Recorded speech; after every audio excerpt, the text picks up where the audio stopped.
السلام علیکم، میرا نام حیدر ہے اور میں ایک اسٹوڈنٹ ہوں۔ میں لاہور یونیورسٹی میں پڑھتا ہوں اور پارٹ ٹائم اوبر بھی چلاتا ہوں۔ میں ڈیلی بہت سارے لوگوں سے ملتا ہوں جو کہ مجھے کبھی یاد رہتے ہیں تو کبھی نہیں، لیکن آج سے 1 سال پہلے میرے ساتھ جو کچھ ہوا وہ آج تک مجھے یاد ہے، اور اس رات نے میری زندگی بالکل بدل ڈالی۔ اور جب بھی میں اس رات کے بارے میں سوچتا ہوں تو میں بھیڑ میں بھی ڈر جاتا ہوں۔ تو وہ سیٹرڈے نائٹ تھی اور اس رات پچ بلیک اندھیرا تھا، کیونکہ اس رات چاند نہیں نکلا تھا۔ یہ مجھے اس لیے پتہ ہے کیونکہ مجھے چاند بہت زیادہ پسند ہے۔ میں جب بھی باہر نکلتا ہوں تو میں ایک نظر چاند پہ ضرور ڈالتا ہوں۔ خیر، معمول کے مطابق میں اپنی رائڈ پر تھا۔ تقریباً 2:40 کا ٹائم تھا جب میں اپنی لاسٹ رائڈ اینڈ کر کے گھر کی طرف جانے لگا تو مجھے میرے فون پر ایک اور رائڈ ریسیو ہوئی جو کہ مال روڈ سے یوحنا آباد کی طرف کی تھی۔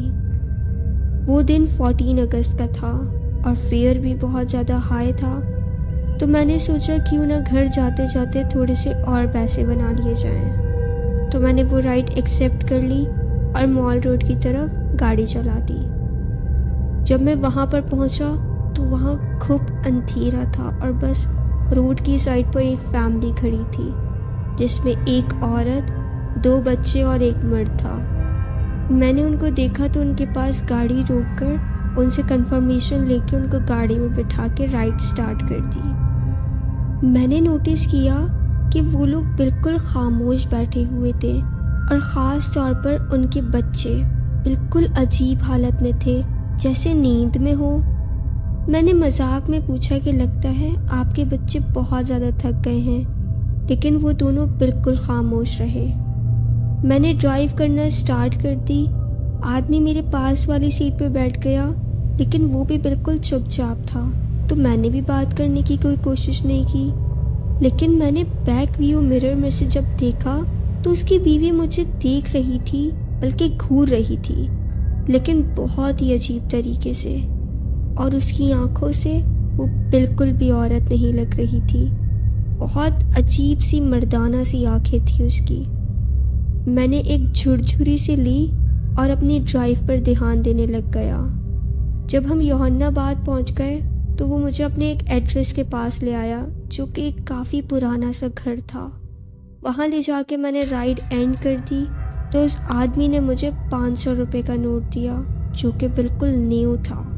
میں نے تھینک یو کہا، اور جیسے ہی میں نے اپنے گھر کی طرف گاڑی کا ٹرن لیا تو میں نے بیک ویو مرر میں سے دیکھا تو مجھے نظر آیا کہ پچھلی سیٹ پر ان کا بیگ گاڑی میں ہی رہ گیا ہے۔ میں نے فوراً گاڑی روکی اور گاڑی سے نکل کر ان کو آواز دینے لگا تو میری تو جیسے ٹانگیں ہی کانپ گئی، کیونکہ جہاں میں نے ان کو ڈراپ کیا تھا وہ کوئی گھر نہیں بلکہ اب عیسائیوں کا قبرستان تھا، اور میں اس کے اندر کھڑا تھا۔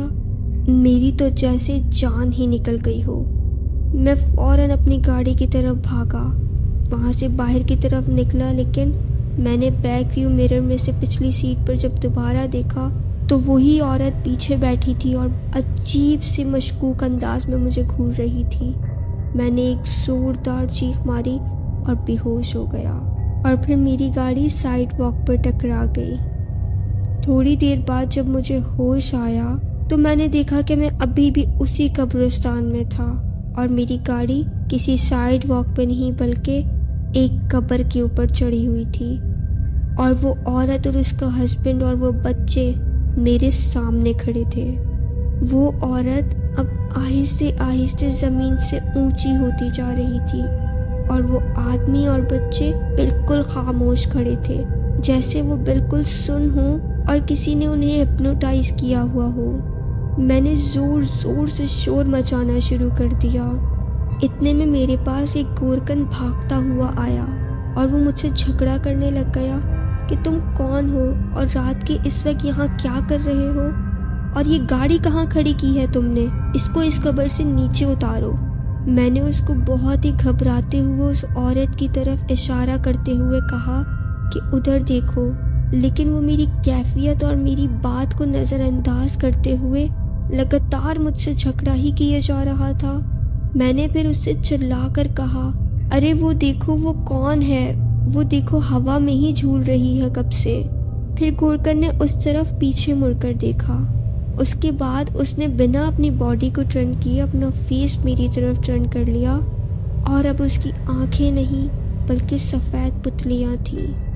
میں تو اب اونچی اونچی آواز میں بس اللہ کا نام زاروں قطار پکارے جا رہا تھا، اور گاڑی وہیں پر چھوڑ کے وہاں سے بھاگنے لگا۔ کچھ دور مجھے ایک مسجد نظر آئی، میں اس میں گھس گیا اور گھستے ہی بے ہوش ہو گیا۔ جب مجھے ہوش آیا تو اس مسجد کے کچھ لوگ مجھے ہوش میں لا رہے تھے۔ میں ہوش میں آتے ہی دوبارہ سے حواس باختہ ہو کے کہنے لگا، کون ہو تم لوگ؟ تم لوگ تو انسان ہو نا، یا تم لوگ بھی کچھ اور ہی مخلوق ہو؟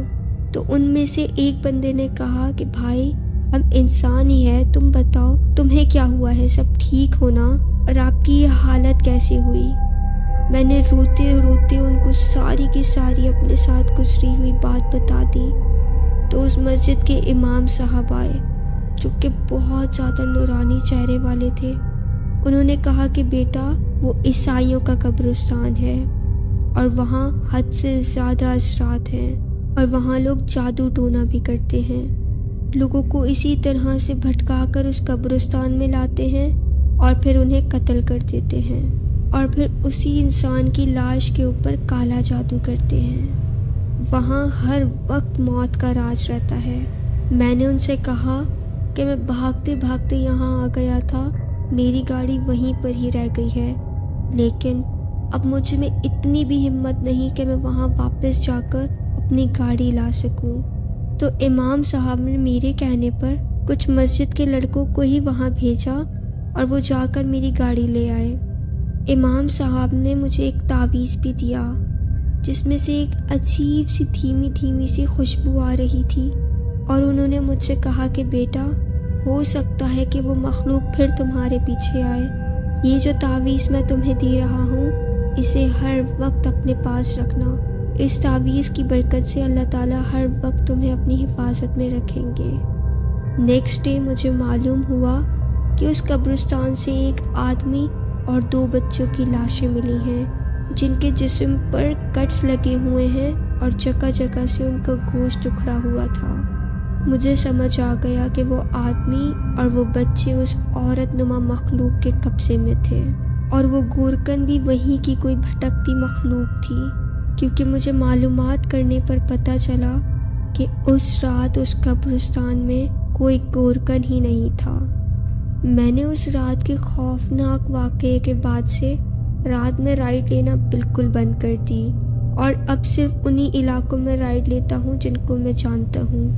لیکن حیرت کا جھٹکا مجھے تب لگا جب میں ایک دن کے ٹائم میرا اس راستے سے گزرنا ہوا، جب میں حواس باختہ ہو کے ڈر اور خوف کے مارے جس مسجد میں گھس گیا تھا، تو میں نے دیکھا کہ اب وہاں کوئی مسجد ہی نہیں تھی۔ مجھے آج تک سمجھ نہیں آتا کہ وہ مسجد کے لوگ اور وہ نورانی چہرے والے امام کون تھے۔ شاید وہ میرے لیے اللہ کی مدد تھی۔ اگر وہ مجھے اس دن نہ بچاتے تو کیا پتا وہ عورت نما ڈائن کے میں قبضے میں آ جاتا، اور وہ مجھے بھی مار کے میرے اوپر کالا جادو کر دیتی۔ اگر آپ کو آج کی میری یہ سٹوری پسند آئی ہے تو مجھے کامنٹ سیکشن میں لازمی بتائیے گا۔ اللہ پاک سب کو اپنی حفظ و امان میں رکھے، اور مجھے بھی اپنی ڈھیر ساری دعاؤں میں آج رکھیے گا۔ فی امان اللہ۔ اللہ حافظ۔